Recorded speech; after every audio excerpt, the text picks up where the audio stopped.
grow 12 kilowatt inverter ပေါ့နော်ဒါက yo 6 kilowatt တွေ off rate နော်ကျွန်တော်လည်းပြောရပြီ6 kilowatt က off rate တချို့ high rate ဆိုပြီးရောင်းတာကြားပြီးပေါ့အခုကထပ်ထွက်လာတာ12 kilowatt က high rate အဲ့တော့ဒီမှာဘာတွေ့ရလဲဆိုတော့ solar က6ချက်တက်ထားတာပေါ့နော်620ပေါ့နော်အချိန်က9:44 မိနစ်ထွက်နေတဲ့ watt က solar က1584 watt ထွက်နေတယ်ဘက်ထရီက 100% ပြည့်နေတယ်မီးလာနေမီးကဘယ်လောက်ဝင်နေလဲဆိုတော့1839 watt ဝင်နေတယ်ပေါ့နော်နောက်လောက်ကဘယ်လောက်ရှိလဲဆိုတော့3288အဲ့တော့အခုက solar ကမလောက်ဘူးမလောက်တော့လို့ဖြစ်လဲဆိုတော့ grid ကနေပေးနေတယ်ပေါ့နော် grid ကနေ1839 watt ပေးနေတယ်အကယ်၍ solar သာမရှိရလို့ရှိရင် grid ကနေဒီ3288 watt ကိုပေးရမှာပေါ့နော်အခုတော့တဝက်လောက်တက်တာနေပေါ့နော်တဝက်နီးလောက်တက်တာနေဒါ hybrid inverter ရဲ့ပုံစံပါပဲ hybrid inverter တွေကသူက solar ဦးစားပေးတွားတာပေါ့ဒါ solar ကအဲ့လောက်ပဲထွက်သေးလို့ grid ကနေလိုက်ပြီးတော့ဖြည့်ပေးတဲ့ပုံစံပေါ်မျိုးတွေ့ရဒါ solar hybrid inverter ရဲ့အားသာချက်ပေါ့အဲ့တော့ solar ကဘယ်လိုအကျိုးကျေးဇူးရှိတယ်ပေါ့နော်မီတာကဘယ်လိုသက်သာနေလဲဆိုတာဒါမှတွေ့ရမှာဖြစ်ပါတယ်ဦးရာသီဥတုကမိုးအုံသွားတဲ့နေထားမှာရှိတယ်ပေါ့အဲ့တော့အခုဘယ်လောက်ထွက်နေလဲဆို solar က940 watt ထွက်တယ်အတုံးက3295အတုံးရှိတယ်အလောက်ကပေါ့နော်ဒီဘက်မှာအိမ်လေးပုံကဒီ grid ကတော့1496 watt နဲ့တွားနေတယ်ဘက်ထရီက 100% ပြည့်နေတယ်100% ပြည့်မယ်အောက်မှာဒီ charge power ဆိုပြီး32 watt ဆိုဒါတိတ်ပြီးတော့ဂရုစိုက်ကြမလို့ဘူးဒါသူက data ရဲ့စစ်ချက်ရဒီမှာလာပြီးတော့ပြတာပေါ့တကယ်ဆိုတော့လက်တွေ့မှာဘက်ထရီက100%ပြည့်နေတဲ့အတွက်ဒါဆွဲမှာမဟုတ်ဘူးပေါ့နော်အဲ့တော့ရာသီဥတုကဘယ်လိုလဲဆိုတော့ရာသီဥတုကမိုးအုံနေထားရောက်သွားအဲ့တော့ solar ကမကောက်ဘူး grid ကနေသွားနေတော့နော်အဲ့တော့ solar power နဲ့ grid power ကနည်းနည်းများသွားနေတယ်ဆိုတော့လိုအပ်တဲ့အလုပ်ကိုပေးနေတယ်ပေါ့နော်ဘက်ထရီကနေမဆွဲသွားဘူးဘက်ထရီကတော့ဆက်လက်ရှိနေမယ်တကယ်လို့မီးပြောက်သွားမယ်ဒီလိုအခြေအနေမှာဆိုရင် solar ကနေ940 watt ဆွဲပြီးတော့ဘက်ထရီကနေခုနက2496 watt ကိုပြန်ဆွဲမဲ့တော့မှရှိတယ်ပေါ့နော်တကယ်လို့မီးပြတ်သွားမယ်ဆိုရင်ပေါ့နော်အခုအသုံးကဘယ်လောက်ရှိလဲဆိုတော့3445 watt ရှိတယ် solar ကနေ1218 watt ထွက်တယ်ဘက်ထရီကနေဘယ်လောက်ယူသုံးလဲဆိုတော့259 watt ယူသုံးတယ်ပေါ့နော် solar ကမလောက်ဘူးပေါ့ solar က6ချက်620 watt ပေါ့နော်ရာသီဥတုအခြေအနေကမိုးလေးအုံနေတဲ့အနေထားမှာရှိတယ် solar တော့ထောင်ကျော်ထွက်နေပြီပေါ့နော်ဆိုတော့အဲ့တော့ solar မလောက်လို့ရှိရင်မီးပြတ်နေတဲ့အတွက်ဘက်ထရီကနေ2559 watt ဆွဲရတယ်ပေါ့နော်အဲ့တော့အခြေအနေကိုချက်ကြည့်လိုက်မယ်ဘက်ထရီကနေဘယ်လောက်ဆွဲရဲဆိုတာချက်ကြည့်မယ်ဘက်ထရီကနေဘယ်လောက်ဆွဲနေလဲဆိုတော့39.6 ampere ဆွဲနေတယ်ဒီမှာပေါ့နော်39.6 ampere ဆွဲနေတယ်ဆိုတော့တိတ်level 4 battery နဲ့ဆိုလို့ရှိရင်တိတ်အများကြီးမဆွဲဘူးပေါ့နော်အဲ့တော့ battery power ကနေ2084 watt ဆွဲနေတယ်ပေါ့နော် discharge ဖြစ်နေတယ်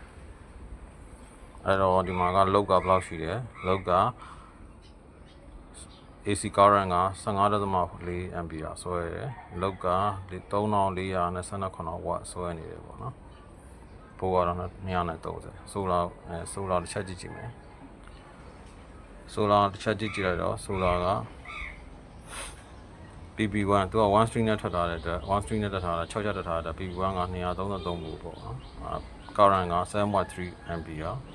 watt က1669 watt ထွက်တယ်နော်1669 watt ထွက်တယ် grade ကကြည့်မယ် grade ကမီးမလာဘူးနော်တော့ပို့လည်းမရှိဘူး ampere လည်းမရှိဘူး watt လည်းမရှိဘူးမီးမလာဘူးနော် generator တော့ကြည့်ရမလို့ generator နဲ့ join ထားတာမဟုတ်တဲ့အတွက်အဲ့တော့ဒီ application ကိုကြည့်ပြီးတော့အသုံးနဲ့ဘယ်လိုတွေဘာတွေသုံးနေလဲဘယ်လိုတွေတစ်ခုနဲ့တစ်ခုဆက်သွယ်နေတဲ့ဟာကိုကြည့်ပြီးတော့လေ့လာလို့ရတယ် အဲ့တော့ကိုယ်စင်ထားတာအဆင်ပြေတာပြေတာသုံးသူတွေအဆင်ပြေတာဒါပြန်ပြီးတော့တက်ဆင်ပြီးတဲ့ခါမှာ review လုပ်တင်တယ်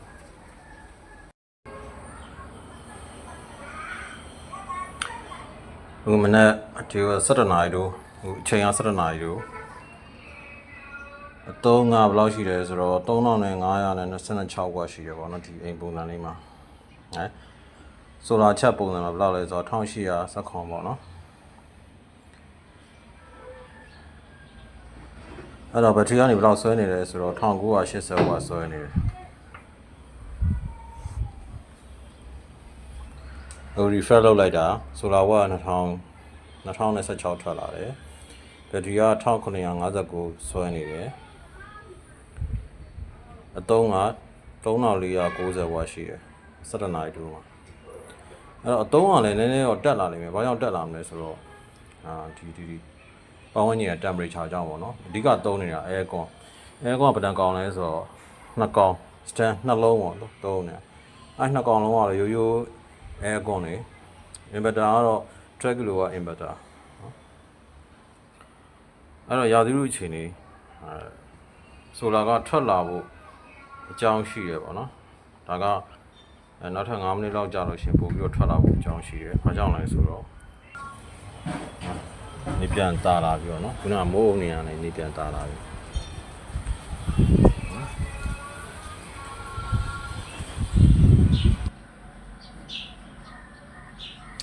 စောကပြောခဲ့သလိုပဲဆိုလာဝက်ကနေတာလာလိုက်ပြောနောက်ထပ်9မိနစ်ပါဆိုတော့ application တွေကတစ်ခုနဲ့တစ်ခု information တစ်ခုနဲ့တစ်ခုကြားမှာပေါ့9မိနစ်လောက်စီကွာတတ်တယ်ပေါ့နော်ခုနကဗီဒီယိုကနေရိုက်ပြတဲ့ရာသီဥတုကတော်တော်လေးကိုနေပွင့်နေနေထားပါတော့အမှခုနကပြောခဲ့တယ်ဆိုလာပိုထွက်မယ်လို့အခု17နာရီ17မိနစ်မှာကြည့်ရတော့ဆိုလာ2255ဝက်ထွက်တယ်အသုံးကတော့3500ဝန်းကျင်မှာပဲ3468ဝက်ဝန်းကျင်မှာပဲเนาะအဲဘက်ထရီကနေဘယ်လောက်ဆွဲလဲဆိုတော့1546ဝက်ဆွဲတယ်ဘက်ထရီက81ရာခိုင်နှုန်းကျန်တယ်ပေါ့နော်အဲ့တော့ဘက်ထရီက 314Ah solar battery ပေါ့နော်အဲ့တော့ဘက်ထရီကနေအခုလောဆယ်ဘယ်လောက်ဆွဲနေလဲကြည့်ကြည့်မယ်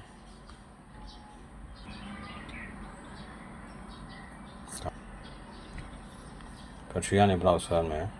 ဒီ charge current က29 ampere 29.3 ampere ပဲဆွဲတော့တယ်နော်အဲ့တော့ဘက်ထရီကနေဆွဲနေတာ1546ဝက်ဆိုလာက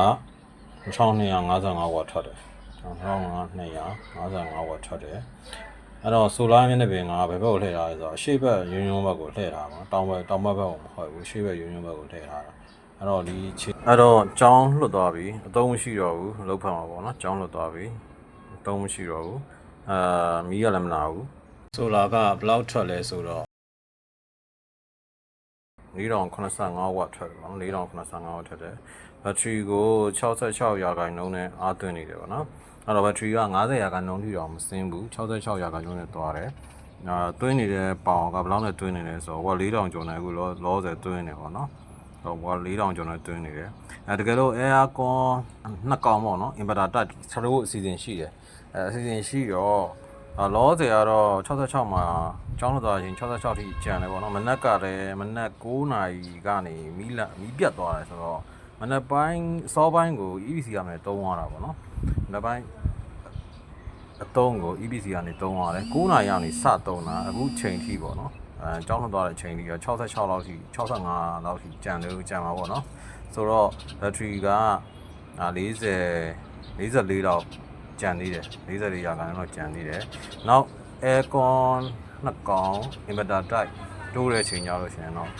လောက်မလောက်ဆိုတော့ဆက်ကြည့်အောင်ပေါ့နော်တကယ်လို့သာမီးက9နာရီကနေပြတ်ပြီးတော့မှနေ့လယ်1နာရီလောက်လာတယ်ဆိုရင်ဘက်ထရီနဲ့ပေါ့နော်ခုနကဆိုလာနဲ့ကလောက်မလောက်ပေါ့နော်အခုသုံးတဲ့မနက်ပိုင်းကြောင်းညိုလောက်မလောက်ဆက်ပြီးတော့ကြည့်ရမှာပေါ့620ဝက်မွန်နိုဂျင်ကိုပေါ့နော်620ဝက်အဲ့ဒါကို6နဲ့မြောက်ကြည့်6နဲ့မြောက်ကြည့်တော့ဘယ်လောက်ဖြစ်မလဲဆိုတော့3920ပေါ့နော်3920ဒီဝက်ဆိုတာ STC နေထားမှာ STC ဆိုတာက standard text condition ကိုပြောတာနော်laboratory မှာစမ်းထားတဲ့ text condition ကိုပြောတာ environment နဲ့မှာမဟုတ်ဘူးပတ်ဝန်းကျင်သဘောပတ်ဝန်းကျင်ထဲမှာဒီစမ်းထားတာမဟုတ်ဘူး